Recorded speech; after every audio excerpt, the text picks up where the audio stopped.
பழைய நியமத்திலே அவசானத்தை கன்னியாய யோகன்னானும் பழைய ஏற்பாட்டின் கடைசி நபராக இருக்கக்கூடிய அந்த யோவான் ஸ்நானகனும் തുടക്കമായ கிறிஸ்துவும்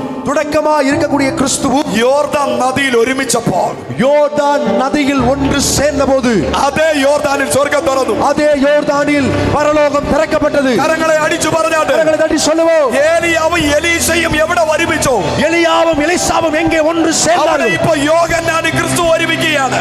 அங்கே யோவான் ஸ்நானகனும் கிறிஸ்துவும் ஒன்று சேருகிறார்கள். ഏലിയാവും എലീശയും ഒരുമിച്ചപ്പോൾ எலியாவும் எலிசாவும் ஒருமித்த போது സ്വർഗ്ഗം തുറന്നതുപോലെ வானம் திறக்கப்பட்டது போல സ്നാപക യോഹന്നാനും யோவான் ஸ்நானகனும் യേശുവും ഒരുമിച്ചപ്പോൾ சேர்ந்தபோது സ്വർഗ്ഗം തുറന്നു. வானம் திறக்கப்பட்டது. ഈ രാത്രി இந்த இரவிலே അങ്ങനെ ഒരു ജനറേഷൻ, அப்படிப்பட்ட ஒரு தலைமுறை ഇന്ന് രാത്രി இந்த இரவிலே എഴുന്നേറ്റ് വാ எழும்பி வா അടിച്ചു പറ. எழும்பி கரங்களை தட்டி I சொல்லுங்க, am the generation. Oh Jesus, I am the generation. நான் அந்த தலைமுறை, അടഞ്ഞ സ്വർഗ്ഗത്തെ തുറക്കുന്ന அடைக்கப்பட்ட வானத்தை திறக்கிற ഒരു തലമുറ ஒரு தலைமுறை. ഈ രാത്രി இந்த இரவிலே എഴുന്നേറ്റ് വാ. எழும்பி வா. அடைக்கப்பட்ட வானத்தை திறக்கக்கூடிய ஒரு தலைமுறை எழும்பி வரட்டும். Hallelujah, hallelujah. കരമുയർത്തി ദൈവത്തെ സ്തുതിച്ച് கரங்களை உயர்த்தி தேவனை துதிப்போம். എലീശ ഏലിയാവിന്റെ കൂടെ எலியாவோடு கூட ഒരുമിച്ച് നടന്നു, ஒருமித்து நடந்தான். ഇന്ന് രാത്രി എത്ര പേർ തയ്യാറാണ്? இந்த இரவுல எத்தனை பேர் ஆயத்தமா இருக்கீங்க? വാക്ക് വിത്ത് ജീസസ്, இயேசுவோடு சேர்ந்து நடங்க. വാക്ക് വിത്ത് ജീസസ്. இயேசுவோடு சேர்ந்து நடங்கள். ഏലിയാവിന്റെ കൂടെ എലീശ നടന്നു. எலியாவோடு கூட எலிசா நடந்தான். ഒരു സെക്കൻഡ് പോലും വിട്ടു പിരിയാതെ, ஒரு நொடி கூட பிரியாம, ആമേ വിട്ടു പിരിയാതെ, விட்டு விலகாம, ഒരു നിഴൽ പോലെ ஒரு நிழலை போல ഏലിയാവിന്റെ കൂടെ എലീശ നടന്നു. எலியாவோடு கூட எலிசா நடந்தார். രാത്രി നടക്കാൻ തയ്യാറാണോ? இந்த இரவுல நடக்க ஆயத்தமா நீங்க? Are you ready? ஆயத்தமா? സ്വർഗ്ഗം തുറക്കും, வானம் திறக்கப்படும். ഹല്ലേലൂയ. ஹல்லேலூயா. ഒന്ന് രാജാക്കന്മാരുടെ പുസ്തകം ஒன்று ராஜாக்களின் புத்தகம் 19 അധ്യായം വായിക്കുമ്പോൾ 19வது அதிகாரத்தை வாசிக்கும் അവിടെ போது നമുക്ക് എലീശയെ കാണാൻ കഴിയും. அங்கே நம்மால் எலிசாவை பார்க்க முடியும். എലീശ ഒരു വിശ്വസ്തനായിരുന്നു. எலிசா ஒரு உண்மை உள்ள மனுஷனாய் இருந்தார். അമ്മ എലീശയെ 19 അധ്യായത്തിൽ കാണുമ്പോൾ எலிசாவை இந்த 19வது அதிகாரத்தில் பார்க்கும்போது ഒരു സക്സസ് ബിസിനസ്മാൻ ആയിരുന്നു.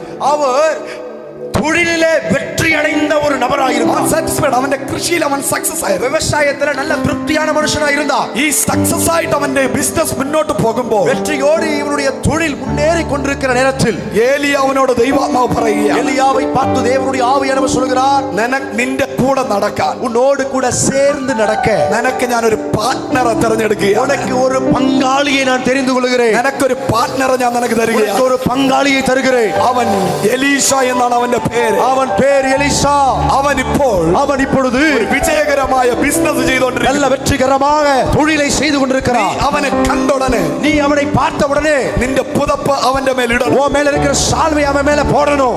അതിന് വചനം പറയുന്നു, வசனம் சொல்லுகிறது, 2 പ്രാവശ്യം എലീശയുടെ മേൽ പുതപ്പ് വീണു. 2 முறை எலிசாவின் மேல் சால்வை விழுந்தது. നമുക്ക് ഒരു വട്ടത്തെ കാര്യം അറിയാവൂ, நமக்கு ஒரு முறைதான் காரியம் தெரியும். പക്ഷെ നമ്മൾ നല്ലവണ്ണം പഠിച്ചാൽ, நம்ம நல்ல முறையில வாசித்தா 2 പ്രാവശ്യം എലീശയുടെ മേൽ പുതപ്പ് വീണു. 2 முறை எலிசாவின் மேல் சால்வை விழுந்தது. എലിയാവ് എലീശയെ കണ്ടപ്പോൾ எலிசாவை பார்த்தபோது ഏലിയാവിന്റെ പുതപ്പ് എലീശയുടെ മേലിട്ടു. எலியாவின் சால்வையை எலிசாவின் மேல் போட்டார். അത് സ്പിരിച്വൽ കവറിങ്ങിനെ കാണിക്കുന്നു. ஆவிக்குரிய அணைப்பை அல்லது கவரிங்கை காண்பிக்கிறது. അതൊരു റിലേഷൻഷിപ്പിനെ കാണിക്കുന്നു. அது ஒரு உறவை காண்பிக்கிறது. Hallelujah, hallelujah. അതൊരു ബന്ധത്തെ കാണിക്കുന്നു. அது ஒரு உறவை ஐக்கியத்தை காண்பிக்கிறது. പുതിയ തുടക്കത്തെ அது കാണിക്കുന്നു. ஒரு புதிய ஆரம்பத்தை காண்பிக்கிறது. Hallelujah, hallelujah.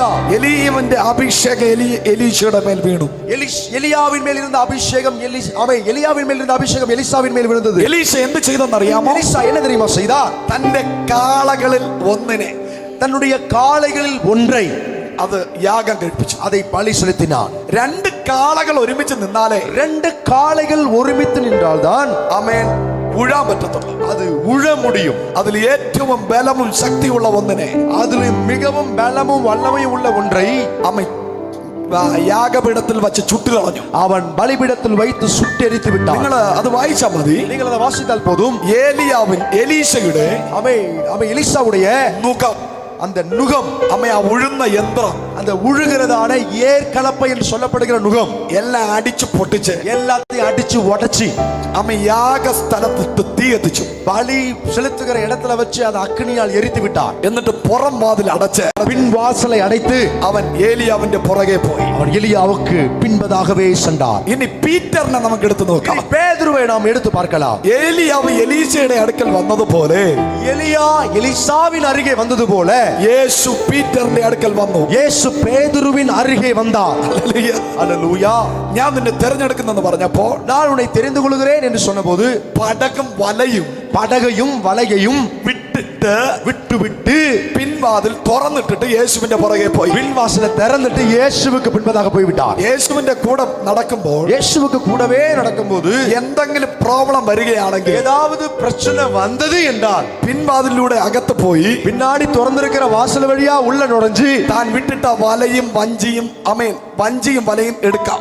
அவனுடைய படகையும் வலையும் எடுத்துக்கொள்ளதான். അടുത്തിരിക്കുന്നവരെ കൈ കൊടുത്തിട്ട് പറ, பக்கத்துல இருக்கிறவங்க கையை பிடிச்சு சொல்லுங்க, ഇതാണ് എലീശയും പീറ്ററും തമ്മിലുള്ള വ്യത്യാസം. அதுதான் எலிசாவுக்கும் பேதுருக்கும் உள்ள வித்தியாசம். കരങ്ങളെ അടിച്ചു ദൈവത്തിന് സ്തോത്രം പറഞ്ഞേ. கரங்களை தட்டி தேவனை ஸ்தோத்திரிப்போம். ദൈവനാമത്തിൽ നീ ഇറങ്ങുമ്പോൾ, தேவ நாமத்தில் நீ புறப்பட்டு வரும்போது പീറ്ററിനെ പോലെ നീ ഇറങ്ങരുത്. பேதுருவை போல நீ வரக்கூடாது. എലീശയെ പോലെ ഇറങ്ങണം. எலிசாவை போல் வரணும். കരങ്ങളെ അടിച്ചു പറ. கரங்களை தட்டி சொல்லுவோம். മിനിസ്ട്രിക്ക് വേണ്ടി തയ്യാറെടുക്കുന്ന ആരെങ്കിലും ഉണ്ടെങ്കിൽ, ஊழியத்துக்காய் அழைக்கப்படுகிற யாராவது இருந்தால் വിടേണ്ടത് വിട്ടിട്ട് പോണം.